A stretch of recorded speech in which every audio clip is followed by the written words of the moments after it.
2018, we performed 350 shows in 65 countries. I just want to know that I can go to any place or any city in the world and make an audience laugh. There are so many things that go well together. There is Nutella and a spoon. Well, actually, Nutella and anything really. Clowns and crying children, alcohol and bad decisions, an old lady and 27 cats. Some things are a little counterintuitive. Entrepreneurship and comedy, for example. An entrepreneur looking for product market fit is very similar to a comedian looking for a new joke, because it's not what the problem the product solves, it's how the customer feels after using your product that gives its value. Are we forcing this? All these parallels really exist. We're here in Berlin to discover this with Elena Gabrielle. Elena. Today we will talk about her journey from a small village in Australia to the hedonistic capital of Europe, how she performed 350 shows in 65 countries in 1 year, and how she used storytelling, comedy and marketing as a formula for success. At the end of the day, having fun is the key essence to build something amazing. Let's go learn from the best. I just want to start, actually, I was really fascinated about your story and how you moved from a small town in Australia and you arrived in the hedonistic capital of Europe, which is Berlin. And if you can tell us a little bit about that. Yeah, sure. So I guess I grew up I grew up on a farm not in the middle of nowhere. I grew up quite probably about 20 minutes from like a big city. And about an hour from Melbourne, which is like the biggest city in Victoria and probably nearly in Australia. And I lived there till I was about 26. And when I was 26, I decided to move to Berlin. I don't know why. I ask myself that like every day. I'm like, why did I move to Berlin? But I think for me, I really wanted to just get out of like that kind of not small-mindedness of Australia, but I think for me, I'm such an explorer and I love to like I just value different cultures and just love meeting new people. And so when I moved to Berlin, or when I came about 10 years ago before I moved here, I just fell in love with this, multicultural like kind of vibe in the city, as well as I loved this like old cabaret and this old performing kind of scene here that's in Berlin. Because at that time I was working a lot in like cabaret and burlesque. And so for me, like the Weimar era, which was like just after World War I here in Berlin, was like when all of this performing was just booming here and people were like, the nightlife and performers and like things like that, which just fascinated me. So when I first came here, I was like, I have to live in this city one day. And when I was deciding to move to Europe, Berlin was really I didn't want to go to London like every other Australian. And Berlin just seemed like the next best option. And I had some friends here as well. So that's kind of the reason why I like moved here, I guess. But there was a person in your life that had like a big impact on your career, or the reason why you decided to leave Australia and decided to, embark in a career in, being a comedian or being a performer? Yeah, interesting question. I think for me, there wasn't really kind of one person that influenced my kind of move to Europe or to be a performer. Comedy only really came about 6 years ago. Mm-hmm. And before that, it was always musical theatre. Like I was obsessed. I studied musical theatre at a premier acting school in Australia. And I decided that after doing that intense course at university, it sort of killed my passion because it's like when you go to a prestigious acting school, they sort of kill a lot of your passion for what you love because, you go to school every day and they're like, you're shit, you can't do this, like you'll never make it, you're too fat, you're like this. And so for me, that was never, comedy was never like on my radar. I just always loved performing. And I think the reason as well why I came to Europe is because I was mentioning to you, like I'm half Italian. So I was raised a lot by my nonna growing up because my parents were sort of working a lot. And my nonna was like really sad. She was a refugee from Yugoslavia. And I think as a kid, I felt that sadness and I was always trying to make her happy. Like I was putting on shows and I was like writing plays and I was like, Nonna, come and like watch me perform. And I think that sort of is where I get the kind of passion for performing from in terms of like from a young age and just something that I always did. And then also the European kind of culture because I was raised sort of Italian. I had this like super Italian upbringing, and also I lived on a farm as well. So it was like really like sort of Italian farming kind of mentality. And then when I came to Italy for the first time when I was like 21, I was something clicked. I was like, oh, Europe is this is where I belong. I never felt like I really belonged in Australia. And I was really part of, I don't know, I just didn't sort of kind of have the same feelings of associating with being an Australian, I guess. And when I came to Europe, I was like, oh, this feels home. Like this being amongst like, you know, different cultures and different people was just like the right kind of decision for me. So I guess in a kind of very short form answer, that's kind of where it sort of seeded from. And then now I'm here and I never want to leave. Yeah, I actually find it interesting as well. It's especially when I lived in Australia, I lived in New York actually, and I lived in Australia as well. And one thing that I found when I was speaking to people was that they tend to identify themselves with their heritage rather than their nationality. And when I was in Australia, I met people who were like, oh yeah, I'm French or I'm Italian. I was like, have you ever been to Italy? Do you speak Italian? No, but I'm Italian. And I had the same thing in the United States. I never understood why that is. I think it's because the countries are so young, and so there is a need to identify to something old or to something like that is more than just 150 or I don't know, 350 years old. Yeah, I think that's definitely true. I think Americans are more patriotic about their country than perhaps Australians are. Mm-hmm. I mean, obviously not everyone. There is some people who are super patriotic about being Australian, but I think particularly for my generation, like when I was growing up and at school, like we never learnt about Indigenous or Aboriginal history. Like our history classes started from basically when the white men came to Australia. And so I think also for us, we always, I mean, for me in particular, it's like you knew that like this land isn't really ours, like it's stolen land. And so, and I think also that because we are so multicultural in Australia, there's so many different waves of migration that you never really feel like you are like proud to be an Australian because you question like, what is Australian? Mm-hmm. For me, it's like, I don't know what that is because I'm Italian, I'm German, I'm like, I've got English in me. Like I've got so many different nationalities. So it's hard to kind of go like, yes, am I proud of being Australian? Well, I don't really know what that is. Like Vegemite, Tim Tams. Okay, cool. Like, but like, I don't know. And you know, I've dated, I was dating a French guy and he's like, yeah, but why aren't you proud of your country? And I was like, because I don't know what to be proud of. Like it's, you know, I mean, it's a beautiful country and stuff, but I think, yeah, we do identify with that. I think also because we are a lot younger as well. And also, you know, like when you're raised by your grandparents who were first generation immigrants or refugees or whatever, you do have that in your mind. Like that's what you identify as. Like, you know, like in Australia we say, you know, if you're Italian, Lebanese or like anything Greek or whatever, we call ourselves wogs, which of course in the UK is a completely different mentality and a different thing. But I think in Australia we turned that term into then being like something that we call ourselves, and it's like, oh yeah, like this is what we are. So yeah, I guess I think it is just that sense of not really knowing what to be proud of when it comes to your nationality. Yeah. I think we do find that in Italy as well, and I think it's people don't know this, but Italy is very young. It's 150 years old. We've been united for 150 years. But even then, only really after World War II as well, it really became a thing. But I think I do find it as well that there is this mentality of like, it's very regional, you know, it's like one region would not get along with another region and people don't identify themselves as Italian. It's like, I'm Neapolitan, I'm Sicilian, I'm from Romania. And I think it's because we're so young. So it's just gonna take time to find an Italian identity. People don't see that, but in reality, once you live in Italy, you realize that there is not a general identity that people identify them from. How did you? I was performing for a while. Actually, I was dancing and I did theater and music, etc. But one thing that I never would see myself doing is comedy, because when I see a stand-up comedian, I actually ask myself, how did you guys do what you can do? Because is it improv? Is it structure? How did you go from being a performer and a singer to be a comedian? Because it's a big gap to me. It's not necessarily related to each other. It is, but I think, I mean, I've always been like a well-rounded performer in a sense. Like I've just loved every aspect of theatre.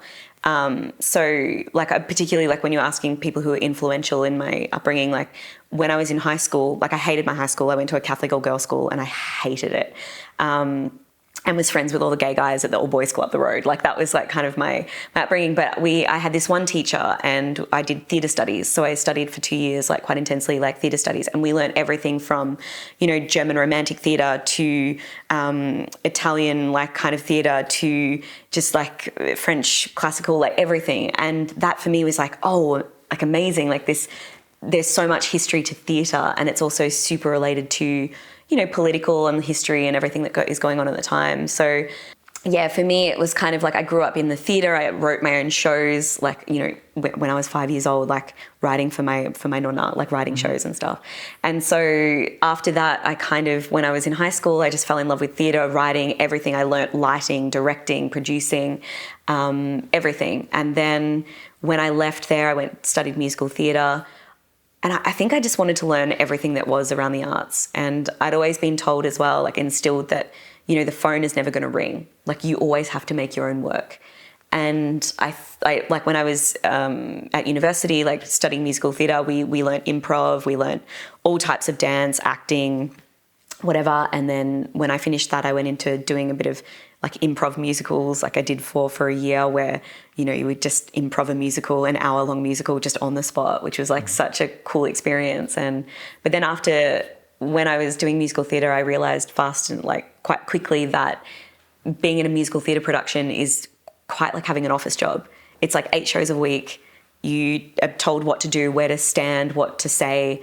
And for me, I was kind of like, that sounds really boring. Like I couldn't. Yeah. And my sister-in-law is in professional musical theatre, and I saw her doing it, and I just thought like, I can't, I'm not that person. And so I started doing cabaret, which in Australia, cabaret is very similar to American or British cabaret, where, you know, it's quite musical theatre as well, where you'll sing a song, you'll tell a story or an anecdote, sing another song, and then you'll have like a kind of thing. And I started doing that when I was 19, and I was producing my own shows and travelling around Australia doing that. And I fell into, the fringe festivals, the comedy festivals, then went on to Edinburgh, was watching a lot more comedy. And then when I moved to Berlin, it gave me the confidence. I thought, you know what, fuck it, I'm going to try doing stand-up comedy. So it's actually like 6 years ago when I moved here was the first kind of, I would say, official stand-up comedy gig that I did. And how did you start? What did you have like a mentor, or did you start watching YouTube videos, or did you start trying things out and see how it goes? I think it was an easy move, like, and transition into doing stand-up because I was emceeing shows, which is kind of the same. Like you have to talk to the audience, you have to tell jokes, or, you know, even with cabaret, it's like you're telling funny stories or like whatever. But I guess I hadn't kind of, I was always too scared to be myself on stage, because when you're doing cabaret, or like I was emceeing burlesque or cabaret variety shows, you have a wig on, you have makeup, you've got costumes, so you can get away with saying a lot more. But when you take all that away and you strip it back and it's just you on stage, that's when you're judged more. That's when you're, you get a lot more hate, you get a lot more like reaction. Because there's no character. Yeah. Yeah, it's just you. It's just you. And it's just like Elena. It's not a performer, it's not a character, whatever, it's just me. And I think also growing up in Australia, like, I mean, I'd watched a lot of comedy, having done a lot of stuff in Australia with musical theatre, like and MC work and stuff like that, along at the Melbourne International Comedy Festival and the Adelaide Festival and Edinburgh Fringe Festival. And I'd worked a lot with quite famous comedians and quite big comedians, and I'd sort of watch them and see how they would work. So I guess kind of probably subconsciously I was getting a lot of like, I don't know, a lot of kind of being taught a lot from just watching and sitting backstage and kind of looking at it. But it wasn't really anything that I thought that I would ever do. I just loved it. I loved comedy and all that kind of stuff. And then, but I just never had I never felt like I could break through in Australia, because it's quite, the scene in Australia is very run by men. So I felt like, and there had been guys who had run the clubs that have said openly that women aren't funny. And so I just never felt like these are like quite premier clubs in Australia. And I was like, oh, okay, cool, all right, if that's what I'm up against. And then when I moved here to Berlin, it was so welcoming and so open. And I thought, okay, now I have the confidence to just try it. And the first gig I did here in Berlin at a comedy club, I got like a standing ovation and like all this other stuff. And people were like, yeah. And I was like, oh my God, this is so cool. So it was like a real, it was a nice kind of, I don't think I would have had the guts or the confidence to start it anywhere else than here. So we're sitting there and he turns to me and I didn't know what to expect. And he's like, Elena, before we begin, I was like, begin what? Is this a business meeting? Like, what are we doing right now? He's like, no, Elena, before we begin, I need to ask you, do you have a condom? I was like, oh, that is the most romantic thing you've said to me all night. Hashtag moist. Right. So I went to get one from my bag and I turned around 30 seconds later, guys, grab it from my bag, turn around, completely naked. I was like, what is this German efficiency? Yes. And if that wasn't it, I looked to the left, he's already neatly folded his shirt and pants on the table next to it. I'm like, was ist das? Yes. We talk a lot, like in business, of product market fit. And product market fit is when you're creating a product and you find the right audience for your product. And it's never immediate. I mean, there is very edge cases that, you come up with a product that you like, and then it just works. Like, for instance, there's a brand called Gymshark. Yeah. He started his brand when he was, from a pizza delivery boy, and then he started his brand, and it just works straight away. Product market fit on day one. Yeah. But this is not the reality of things. Most of the time, you have to try different things. You have to kind of read the audience and understanding, is this the right product for the audience? Yeah. Sometimes the audience is not responding. You have to ask yourself, is it the right product or the audience is wrong? And this is, and I find some similarity as well with in comedy. And did you find that too? Yeah, I did. It depends. I think because like I'd come from sort of when I was doing festival shows to writing like a 1 hour cabaret show or whatever. And it's like you create the show, it's about something, and you have kind of like, so years ago I did this show called The Shuffle Show, which was all like a parody on like 2 employees of an Apple store, and we did like, it was sung 1,000 songs in an hour, and it was so stupid, but it was like, it really hit nostalgia, it hit the music, and it sold really well because we marketed it kind of that way. And then the same thing, like now when I'm doing my solo show, people are coming to see me, which is very different because in the past you'd market the show as like being like a show about love or a show about dating or a show about music or a show about this. But the thing that you're saying about that in particular, I find when you're on stage, you do have to read the audience a lot. But I think that's more difficult when you're doing a comedy club. Like, so if I go into a comedy club where no one knows who I am, and I go in there and they're like, you got 10 minutes and you have to make these people laugh. That's where you kind of go, oh, okay. Like, and you see, like you walk into the club and you see like, a table of like old guys in their 50s, and you see like couples, married couples that are a bit older, or then you've got like the young loose girls in the corner, and then you've got like a bro section in the back. And that's where it gets difficult because you have to get on stage and you have to try and collectively make all of them laugh. And that's quite hard, because it's like you've got so many different, you don't know what their background is, like what they, believe in, or what they, so that in a sense is also, but I love that about the job because you go on stage and you're like, oh. How do you do it though? Does it work? Because like in business, I always, when people come to me and say, hey, what should I do? I always say, don't try to capture 100% of a big audience, try to capture 100% of a small audience. Try to find your niche, because it's much better. You find a better product market fit. You're trying to make everyone happy. You're making no one happy. Definitely. And of course, like, I know from like straight off that the old men are not going to relate to me if I'm talking about periods or like whatever. And, so then you do find your group that like you. And the thing is, if you are so like confident in your material, which is basically what stand-up comedy is all about. It's like you have to be so confident and just so like 100% behind your material, because otherwise the audience will read that fear and then they'll switch off. And for me, it's like, like I was always sort of told, like given the advice to like find that one person in the audience who is loving what you're doing and just play to that person. Or I will always like, sometimes if I go on stage and I'm feeling nervous or I'm like not really feeling it, I'll just imagine that my best friend is in the audience and I'm telling it to her. And that just makes it so much easier for me, because it's like, oh, okay, cool. Like I know, like these are the people that I'm playing for, and I don't care about anyone else. So I guess it kind of is. But then at the end of the day, there is that competitiveness in you that's like, no, I want to fucking get like every motherfucker in this audience to fucking laugh. Like I'm gonna fucking do it. And that's also comes back to like perspective and different material and being able to like go back through the catalog of all the stuff that you have to make every person laugh. So I think practice makes perfect, right? At the end of the day. Yeah. Absolutely. Yeah. And I think that's because I've just had, particularly with comedy, it's like, it's one of those careers where like the older you get, the better you get at it. And that's why like you have people who, might be comedians in their 50s or like whatever, who are in their prime because they've got like 30 years of just solid stage time and they know how to work an audience. And that's why, I think it's hard when a lot of people give up early because it's, they're like maybe on stage a couple of times and it goes well, it goes badly or like whatever.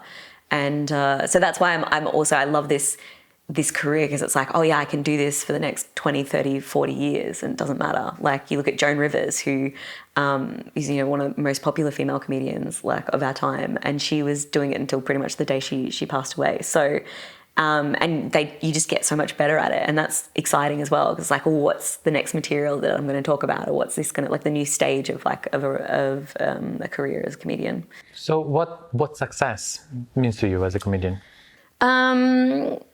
I think it changes. For me, I've always wanted to be like an international comedian. And sort of sounds a bit like wanky, but I just want to know that I can go to any place or any city in the world and make an audience laugh. And, it's easy because with comedy, it's sometimes about locality or like where you are. Like, so if I'm here in Berlin and I get on stage, I could do 10 minutes of just Berlin jokes. But if I take that set to like New York, it's not going to work. And so for me, it's like, I'm like, yes, it's great to have that kind of, the local jokes and like local stuff. But for me, it's like, I want to be able to go anywhere in the world and be able to read the audience and make them laugh and that kind of stuff. So that's kind of what success is. I think also in terms of money, I think I just want to be comfortable. Which is kind of where I am at now. So I don't really feel the pressure that I need more money or more anything, because I think also the more money you have as a comedian or as an artist, I think the less in touch you are with people.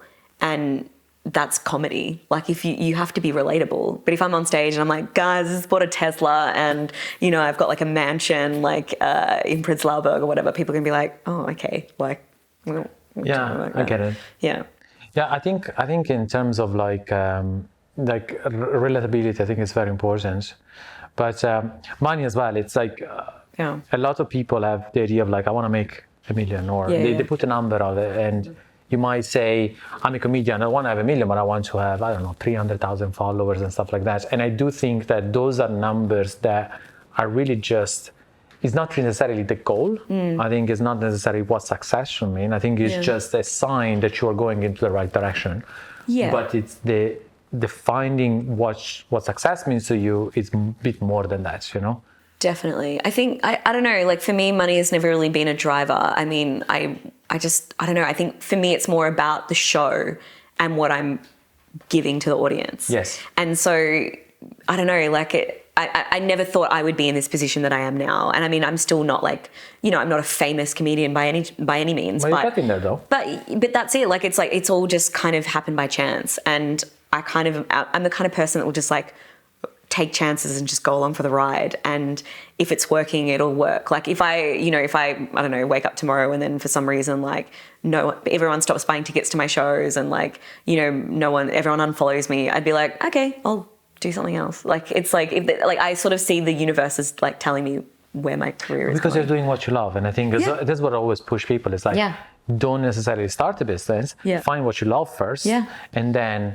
tailor your business based on what you love. True. And I think it's because it's much safer. And then if you get in there, or it might take 5 years, it might take 10 years, but you're still enjoying the ride, you're still enjoying the journey. Oh yeah, like I never thought I would be in this like position now. So, and it's all just kind of happened and it's been amazing. But I think also, I was saying to you before, it's a lot about luck and hard work. And I think that's just, I don't know, like it's a weird thing. Like most of my friends will say, like they say to me, like, you work so hard. And I was like, do I? But like, I don't know. I feel like I've just been lucky. But like, I guess it's kind of a mixture of both to get to where you... Maybe you don't feel you're working hard because you're doing what you love. Yeah, I guess so. Yeah, I mean, the touring aspect feels hard. Like that's like... Oh yeah, but you did a crazy tour. That was not now, but in the past. Yes. So yeah, and back in 2018, I was working with an American comic and we did a show all about dating. And in 2018... 2017, we were working together a little bit, and then he sort of said to me, like in the end of 2017, he's like, hey, like I've got this crazy idea. Why don't we just do 300 shows all around the world next year? And I was like, I had nothing to do. Like, I mean, I was living in Berlin. I was like hemorrhaging money because I was just like partying and like having fun. And he was like, do you want to do it? And I was like, fuck yeah, like let's do it. And originally I was only supposed to do like 6 weeks and we are going to do around Asia. And so, yeah, in 2018, we performed 350 shows in 65 countries. So 350 shows in 360 days? Yeah. In 365 days? Yeah. In a year? In a year. How did you do it? Honestly. It's so funny because it was like, I remember looking back when we were in lockdown in 2020 and went back over our schedule and I was looking and I was like, there was a 6 week, like, mega marathon part of it, which was like we were flying every single day for 6 weeks and the flights were at least 3 hours a day. So like, I don't know, like I do have shows. So sometimes we double shows, but for the most part, I think I remember I only had like 1 week off in 2018. Now, we travel every day with this show, so I live in hotels. Like, hotels are my home. The only issue is that hotels don't have washing machines. And a few weeks ago, I really needed to do some laundry. So I got on Tinder and I matched with this guy and I was super persistent. I was like, hey, can I come over? Hey, can I? And like, it only took me like, hey, can I come over? Like for him to be like, yeah, sure, right? And, but before I did that, I was like, hey, can you send me a pic? Can you send me a pic? And he sent a picture of him in his lounge room and I was like, no. Can you send me one in your bathroom? He sent one from him in the bathroom, like a mirror selfie. And I didn't, like, he was probably naked. I didn't even know because I wasn't even looking at him. I was looking to see if he had a washing machine. And he had a washing machine and a dryer. I was like, oh my God, jackpot, right? And do you have any advice for like people that want to incorporate, let's say, comedy and storytelling to their content? Because I find myself as well, whenever I share content, I notice that whenever I talk about myself or I use storytelling as a tool, I get a lot of engagement and people resonate with story. So there is a lot as well, coaches, for instance, that are telling or teaching business owner how to use storytelling. Yeah. And your show is mainly based on storytelling. Yeah. Do you have any advice of how to find your story or how to use stories for entertainment or inspiration? Yeah, inspiration. I think also, I mean, like you think about what we do as humans every day. We're telling stories. Like, you know, even if you go out for coffee with a friend or, you know, you're going out drinking with a friend, like you're telling them stories like, hey, I went on this date with this guy, or like, oh my God, my mom is driving me crazy, or like whatever. And you're going to tell a story. And I think that's how we're able to share experiences as humans, like by storytelling. And I think some people kind of get overwhelmed with like, oh no, like how am I going to tell a story? I think like you do it every day. It's just like what it is. But for me, I think when I was studying musical theatre and like acting at this school, it was so steeped in storytelling. And especially with like cabaret, or like I was always taught that before you have to have a reason why you're getting on stage. Why are you on stage? What are you trying to say to the audience? And that's always in like the back of my mind when I'm writing. What is this storytelling? Like what am I going to leave the audience with when they leave today? And, you know, that's why like sort of a lot of my stories and stuff, I always have like kind of funny little morals or things to the story.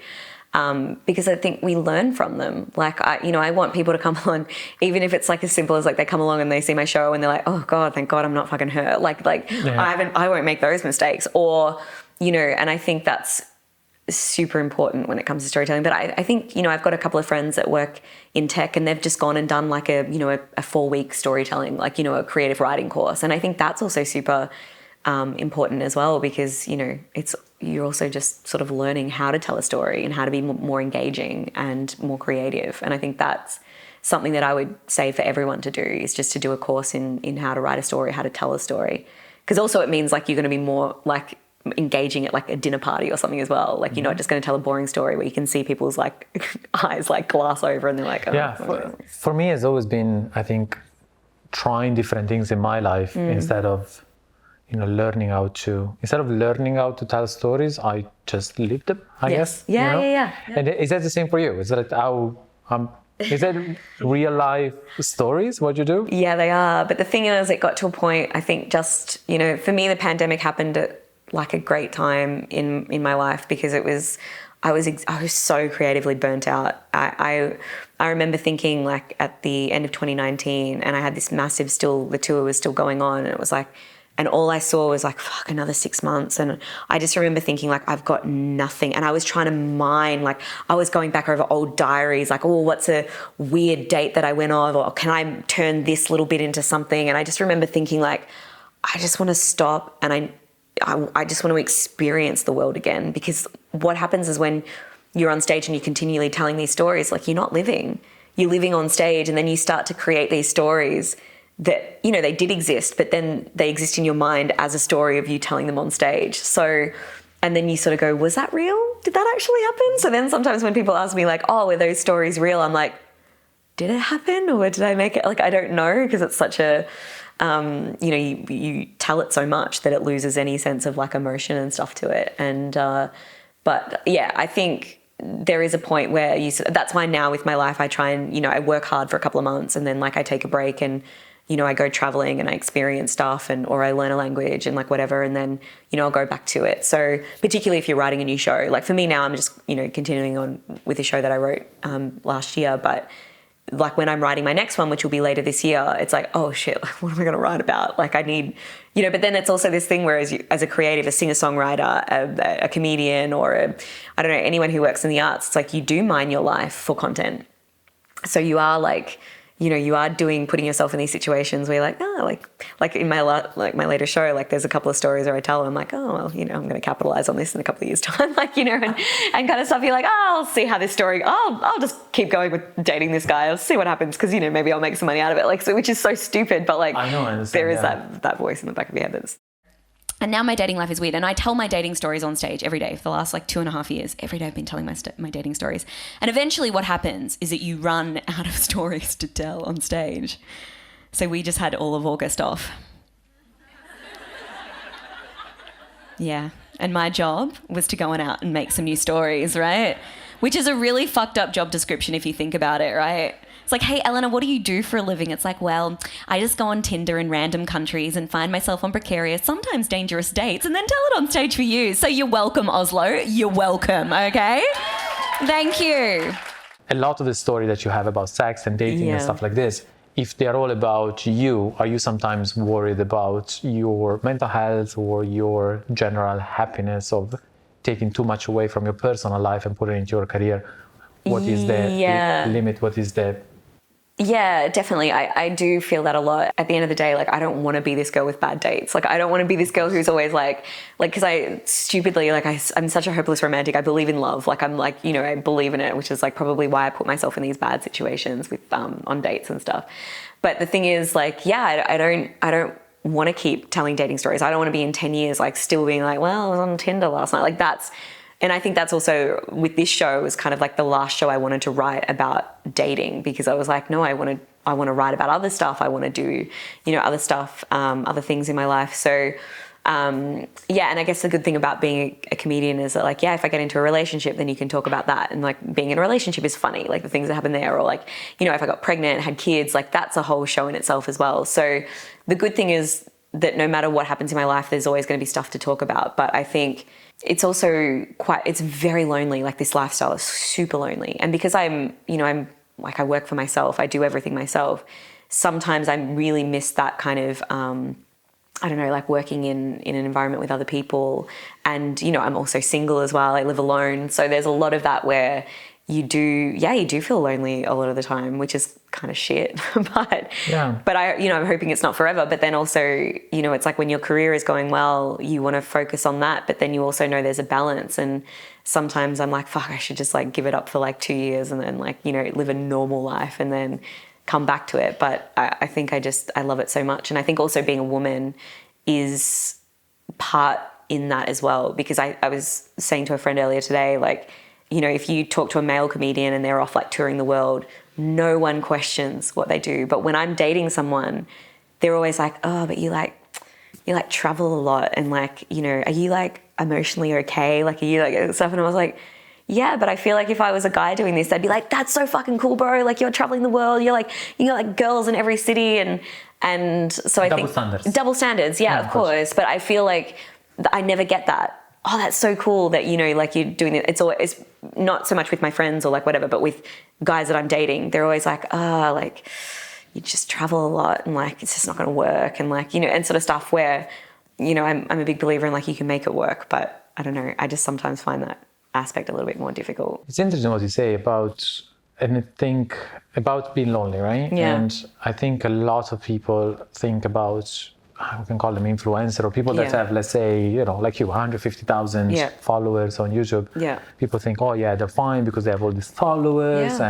But a lot of people I speak to, they say, I'm actually very lonely. I don't, it's very hard to find connections, and I have to deal as well with a lot of hate, a lot of trolls. Did you find that as well since you started getting, let's say, social media thing? Yeah, absolutely. And it happened so quickly. Like, I mean, pretty much it was like March 13th, 2020 was when my video started to go viral. And of course, everyone was like, so, the pandemic for me was kind of like this real like switch up, and it was like, holy shit, like, and you just see these numbers go up and you see the views go up and like all these comments, and like, you're like, it's quite overwhelming, particularly when you're in lockdown and it's something that I've been doing for like 10 years, and you're like, oh, okay. And then everyone's like, where's this girl been? And like, well, like, why isn't she famous? And you're like, oh, I've been like performing for the last 10 years. Like, it's so weird. But I think, and I think you can definitely get lost down these rabbit holes of living your life online. And I don't know, for me, it's like, I know I could be that influencer and do a lot more like kind of vlogging, and I could do all this sort of stuff, but I also love my private life as well. And I love being able, like, so I now in particular, having got out of a relationship a couple of years ago, and like after lockdown, I'm making so much more effort now to spend more time with friends and family and try to live kind of like midweek. I try and live like a normal life. Like I go to, spin classes with my friends, or like go out for dinner or like whatever.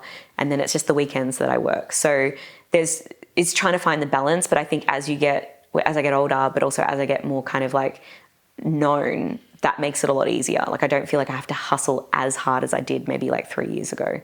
But yeah, like it is hard. Like, you get, and especially on days where you might feel a bit shitty, and then you look on the YouTube comments and it's just like horrible stuff, and you're like, great, okay, cool.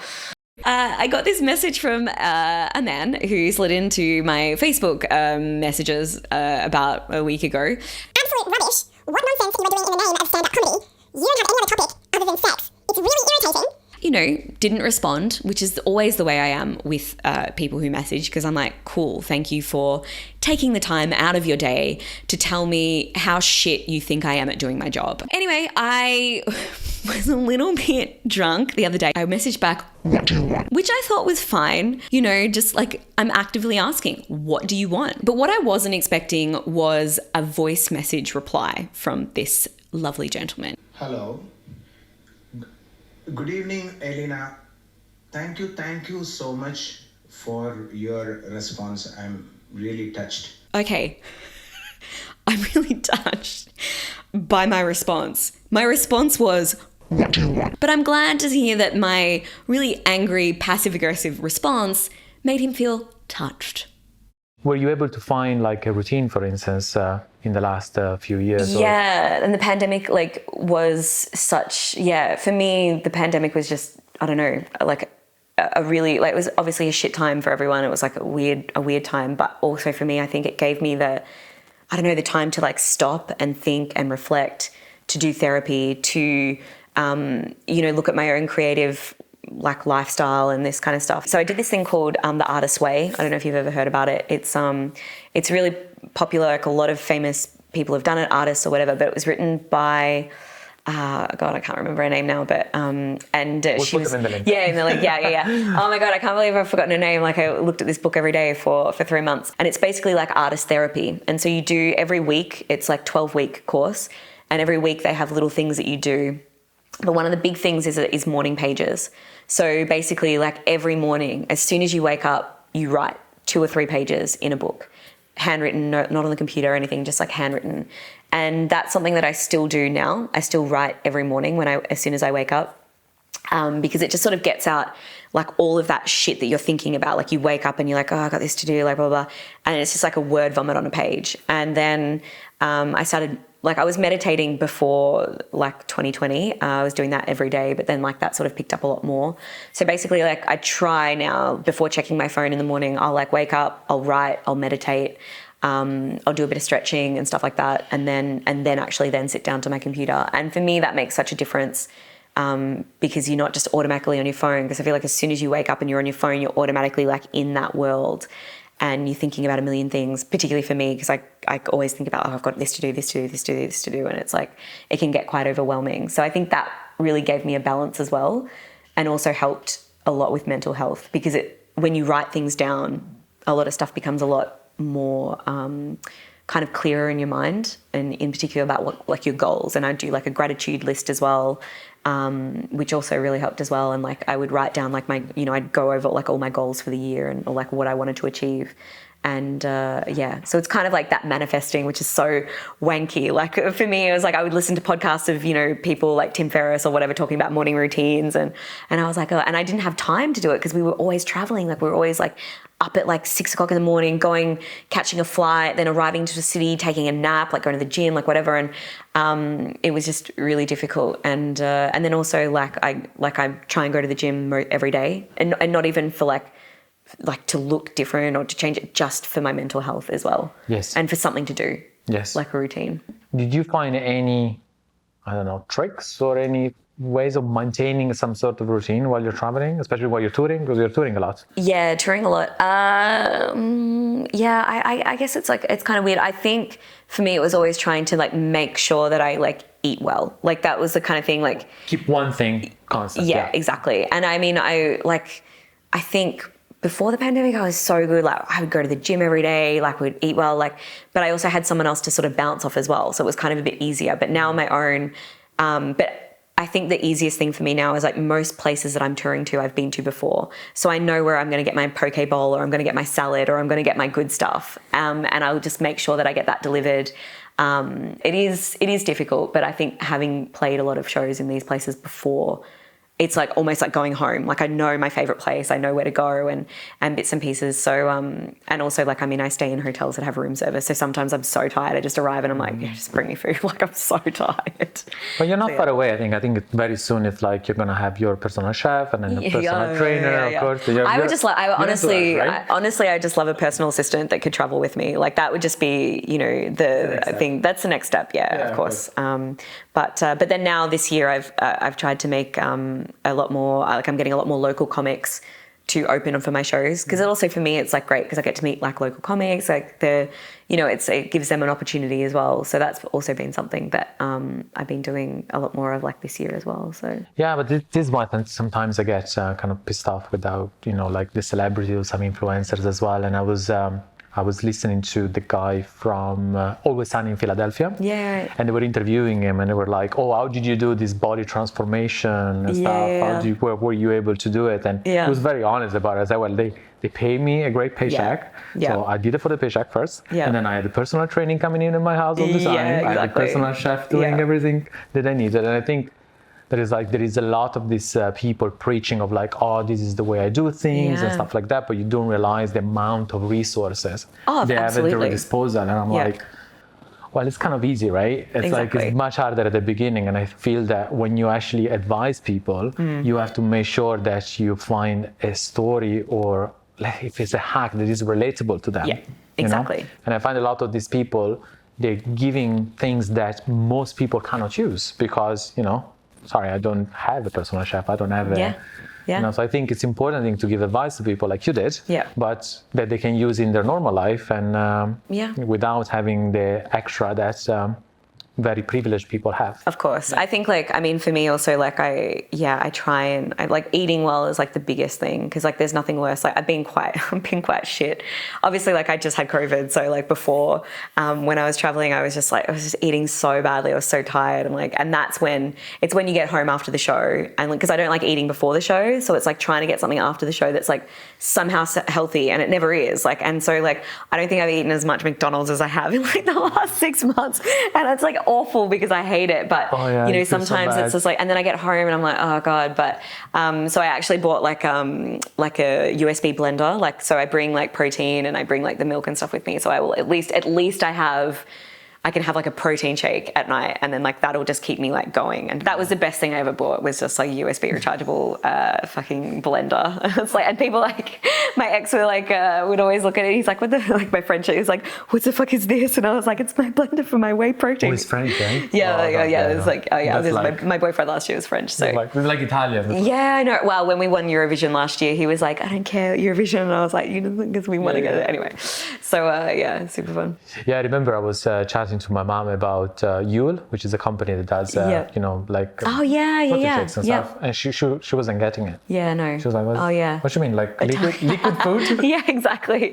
Italian. Yeah, I know. Yes, Yeah, mom, it's it's food that you can eat. Yeah, It's yeah. like, because you don't have time to eat. I was like, what do you mean you have no time to eat? yeah, yeah. No, it's They just don't get it. I was like, well, you just take a break and you have lunch and then. yeah, exactly. You know? I was like, no, actually, there is a word out there where loads of people don't have time. Oh, I mean, liquid like, food. Yeah, exactly. And like most people, I mean, my family look at what I like eat because I'm very much into like, you know, the superfoods and like all that, like the vitamins and like all that sort of stuff. Like, is a huge part of my diet. And people. This is Australian thing, though.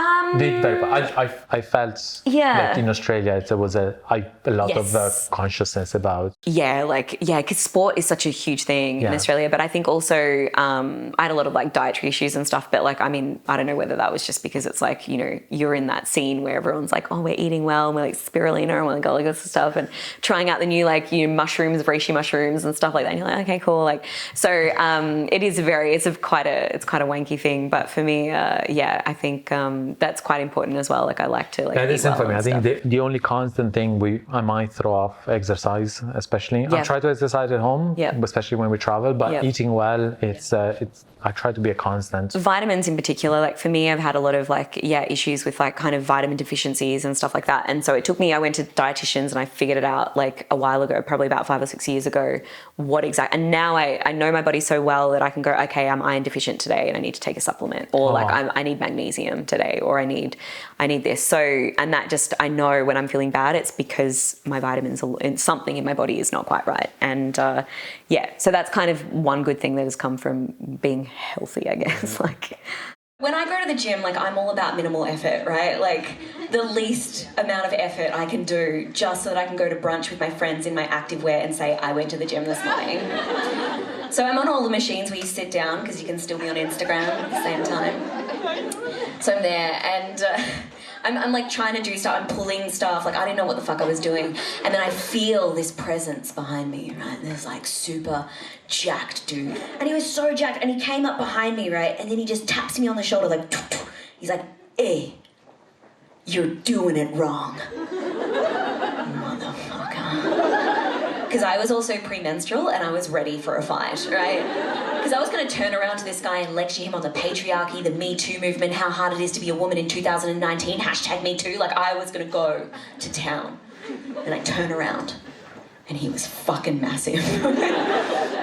But as I'm going up and I'm like looking at his biceps, they're as big as my head, and then I look into his eyes. He had the most amazing eyes, right? And I'm thinking like, yeah, I could lecture this guy on feminism and patriarchy, Me Too movement, but I was horny. So instead, I just looked up at him and said, help me. I was wondering how comedians, since YouTube came out, YouTube came out quite a while ago, but I see now, for instance, you reached like over 100,000 subscribers. You celebrated this online. Yeah. How do you see this changing, or how a comedian can take advantage to YouTube? Yeah, I think interestingly, I think now you sort of have to be really across social media, and I think that's also a difficult thing for maybe older school comedians. I think for me, I've always had like, I love tech and I love like social media. It's just been something that I'm kind of fascinated with, probably slightly addicted to as well. But for me, it's like also part of my job. Like the only way you can really market yourself now is online. And so you have to be sort of across everything. So you need to be across YouTube and Instagram and TikTok and all this sort of stuff. So I think there is a real way for anyone really to do comedy and stuff now as well. Like, so you can basically put your videos on YouTube and then, but having said that, like you can put your videos on YouTube, but then also like whether or not that gets picked up by the algorithm or gets picked up, like, so you are at the mercy of an algorithm to help you do it. But I think things like, you know, sites like TikTok now are really, like, they're great. I mean, TikTok was the biggest website in the world last year. Mm-hmm. And that means that anyone can just take a video, put it online and, you know, get millions of followers. And I think that's kind of where, and I've said this a lot to maybe some older comedians recently, I was like, that's what you need to do if you want to stay relevant and you want people, because people aren't watching normal television anymore. They're not watching those kind of events where you would normally see a comedian and be like, oh yeah, I'm going to go along to their show. So, and I think it's great now because it gives us a voice as like, I'm not on big TV stations, I'm not on movies or anything like that, but I have fans and I have people who follow you. And I think that's also, I don't know, I think then you're also in control of what you put out and your image and your profile, I think, which is an amazing thing with YouTube. Yeah, there is a supply and demand issue, especially on TikTok. And I think a lot of creators are struggling because they're not able to monetize as much as they used to. Yeah. Especially another one is music. My friends that are quite famous musicians, they're not able to make means ends, even though they get millions of views on Spotify. Yeah. Because at the end of the day, they take a small percentage. They're paid very bad, and then the money goes into a record label, and the record label gives a percentage of that to you. And I think there is an issue right now because everything is moving online, and creators are fueling the entertainment industry, but they're not getting paid, right? No. Or they're getting paid very little. Well, you get paid from advertising, or like people who come to you and say, can you advertise my products? Which is basically how a lot of them... Sponsorships. But like in views, can you give us some numbers as well of like... Yeah, I think, well, I mean, I'm not, like on TikTok, I'm not really paid. I'm not really part of the creator fund. But from TikToks and videos I've seen, it's not that much. And again, like you're talking about like a 30-second video, but this is what frustrates me a lot about like, this new age of sort of social digital stuff is that I feel the pressure now to constantly create. It's like, oh shit, like I've got to put, like even now, like I know like my TikTok isn't as much, but I don't really put a lot of videos on there. Like I put a few and bits and pieces, but I always feel the pressure. I'm like, oh my God, like I've got to be doing stuff more on there, because it's like I ask people after the show, I'm like, how did you find out about my show? And it's always such a mix. It's like, like Instagram, YouTube, and people say TikTok now. Like I saw you on TikTok and I'm going to come and see your show. So for me, it's like, it's a great advertising tool, but I think in terms of money, like I don't think it's as great. Whereas like things like YouTube, you can actually, I mean, again, you can make money if you have the following and the watch hours. That's the other thing you have to do. You have to have something that, you have to have, I think, at least 4,000 like subscribers or something, or 1,000 subscribers, and then you have to have a certain amount of watch hours. And I'm lucky with my comedy, it was picked up by the algorithm, and then like things just went up, and it's still, it fluctuates as well. So like December, I had a great month on YouTube, and then January was like shit.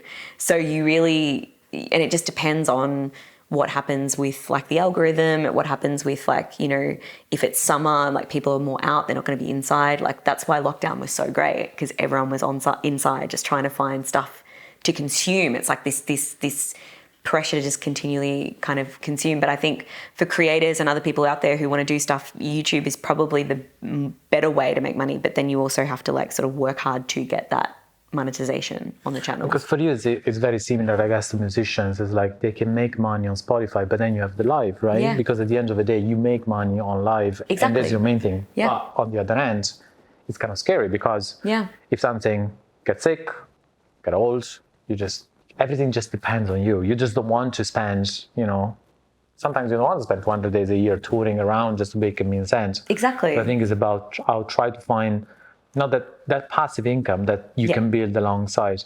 And I see a lot of things happening right now, especially in the NFT space, which there is a lot of, scams around. There is a lot of let's say, bad people with kind of shady intention using the technology to monetize and make a quick buck. But I do see how can be a gateway for creators to actually sell their content and to bypass, sometimes even YouTubers bypassing as well people like, companies like Spotify, and creating that relationship with their followers. That's interesting. I think for me, it's like, I mean, really, if you think about it, like say if tomorrow, like YouTube just like, I don't know, deleted, like whatever. Yeah, just ban you, there's not really any other platform on that level that can actually give creators a decent amount of money. And even that, like, there's a lot of people who left YouTube because, like, they changed up. I think it's like 60-40 or something. So 60% of the ad revenue goes to the creator, 40% is to Google. But I think in terms of there is no other big website on that platform that will give you that amount of money. So, people live off YouTube. That's why when you say I'm a YouTuber and you have like millions of followers and you put up like 2 or 3 videos a week, like you're going to be clear. Like there was one YouTuber and I was kind of looking at how much like his views, and I think he puts out like maybe 3 or 4 videos a week, all tech kind of based stuff, and gets like, 500,000 views on like each kind of video. And I'm thinking like, this guy is making at least 100K a month clear. And that's not even without sponsorship and stuff. So there's a reason why some, you ask kids these days what they want to do. And it's like, I want to be a YouTuber, like, because there is money behind it. Yeah, but I think it's like in e-commerce, for instance, it's like, it's the same as saying, I want to become an FBA Amazon seller instead of owning my own store. Yeah, right. And the issue that I have in there, and the reason why when I was running e-commerce brands, we actually never did Amazon, is because you're depending on someone else. Yeah, of course. So you want to have the direct contact with your customers, and if you have an e-commerce store, you have that because you own the data. You're not depending on someone else. True. This is the issue that I see with creators. You are still depending on YouTube. Yeah. It's kind of scary because YouTube can say, I don't know, I don't like your content anymore, or you do a copyright or whatever, you get a strike. Some people that are very controversial, they might have that, and then that's it, your career is finished, right? That's it. And I think I do see NFT technology and the ability to actually to sell your content in platforms, in e-commerce platforms as well. I see that's the future for creators as well. And do both. I'm not saying not do YouTube anymore, right? Yeah. And it is that kind of thing diversify. where diversify. And I think that's super true because I know that because even I think in 2020 I had a strike, I think, on my account because I had another video of mine on another, like a partnership account of mine. And then they get back basically like I didn't have any monetization for a month. And I was like, okay. Shit, seriously? Yeah. So then I was kind of like, oh, okay, all right, like this is not, great, but it's a great platform. It's like, there is like money. So I take it with a grain of salt, which is why I love touring because that's kind of the thing. But then again, I use these sites like Facebook, Instagram, YouTube, TikTok to sell my show. So if I didn't have that, I wouldn't be able to really sell my show. So, that's why I have everything like email lists, all the social media accounts, and trying to, I guess diversify and try and like at least have, I don't know, a lot of different things, but it's like one of those things where you always have to be like on the pulse of like what's going on like all the time. And sometimes you're like, oh my God, I'm so tired. Like finding out about everything, like even NFTs now, I'm like, oh my God, like another thing to, okay, cool. Like this is. I think there's things changing. I think there's a lot of investment as well in the creator economy. I think in the next 6 to 12 months, we're going to see probably more light into this and see more companies coming up with solutions for you guys, for creators to monetize and to help them. But there's a lot of attention into that. There is a lot of funding going into how can we empower creators to make better content and to be independent and to actually be the future of entertainment industry that doesn't necessarily rely on ads like it used to be. Yeah, definitely. I think, and that's also got to do with like sponsorship with brands and things like that as well. So it'll be interesting, and it's just like one of those things where you always sort of have to keep up with. But and then the other thing, like this year as well, like once I film my show like as a thing, then I'll sell that on another digital platform like Vimeo or whatever, and then people who want to see it will actually pay for the show and do that. So there's different ways to kind of. Oh, it's like selling a DVD, but exactly, like streaming. Like a streaming thing. Have you ever thought about acting or working in movies, or because a lot of comedians actually they shift to that? I think, I would one day, I would love to like write a series or do something like that. But also it's one of these things where working in Europe and living in Europe, it's like the opportunities are a lot less than what I would get maybe living in London or living in an English speaking country as well. So there is a part of me that like, I love Europe so much, but there's kind of a point where you can kind of probably you're not going to go further because unless you speak the language of the country that you're living in, it can be very difficult to break into that. So for me, it's like I just want to, at the moment, just keep touring. And then again, like I said earlier, like I'm just happy to like see what happens and like see like what like in my life, like whatever opportunities come, it's like, okay, cool, like I'll go for that and I'll take that. So it would be awesome to do something like that, but who knows. 2022, 2023, any plans? I don't know. I think, yeah, just keep, I think it's just having more of a balance this year. And I'm like still, you know, writing a new show after this one and just finishing off this kind of tour, which will finish up sort of later in the year in Australia in November. And then, yeah, just keep touring, keep like, I don't know, seeing what I like. I mean, ultimately my goal in the next couple of years is just to get to America and to take my show over there and to do like that. You never been? I have. I toured with the previous show I was on, and yeah, went all around America, which was like super cool. And I love performing in America because it's sort of next level. Like I think about performing here sometimes where it's like it's great, like you get like local people in or whatever. But I think in America there's a much more respect and understanding of stand-up comedy. So when you go there and you do it, it's like you have to be the best. Like yes. You have to be the best stand-up you can be because the competition is rife. So high. And for me, it's like, I mean, that scares the shit out of me, but it also like having done... Challenges you, right? Yeah, but it also like having done it before, it was such a huge difference for me to like, in terms of even being on stage, like when I was so used to Europe.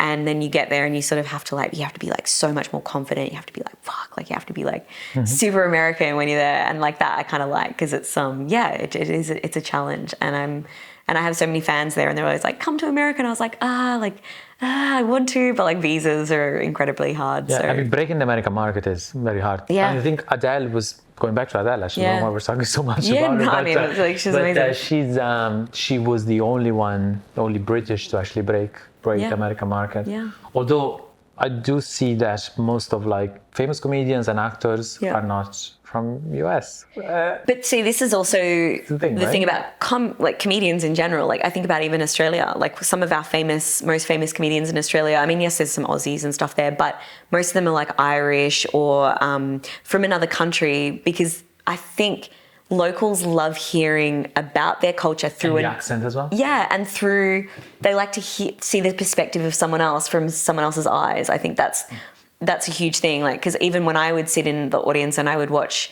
you know, like a South American comedian talk about living in Australia, and you know, and I would just sit there and be like, oh my god, that's so true. Like, oh my god, we are so like that. Like, and you laugh at that because it's through their perspective. And I think that's also why perhaps like, you know, I love what I do here, and I'm traveling to so many different countries. It's like, oh, this is what I think about.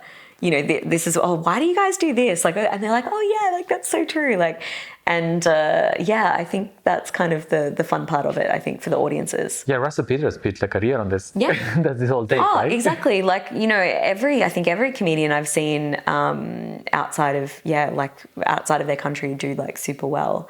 And I think it's great. Like, I think it's so interesting to have someone else's perspective. And I think also like, I mean, I know I'm Australian, but like, I think a lot of people in Europe are used to hearing like American accents or like that, or British. And then I get on stage and I'm like this Aussie, and they're like, oh yeah, like, oh, this accent's a bit, and they actually have a bit of trouble. Like sometimes if I go super Australian and they're like, so you spoke too fast and I didn't. And I was like, oh, sorry. Like, but so it's like, yeah, I think breaking America and just trying it. 'Cause that's like, I mean, that's the next goal, I guess, is just to see what happens.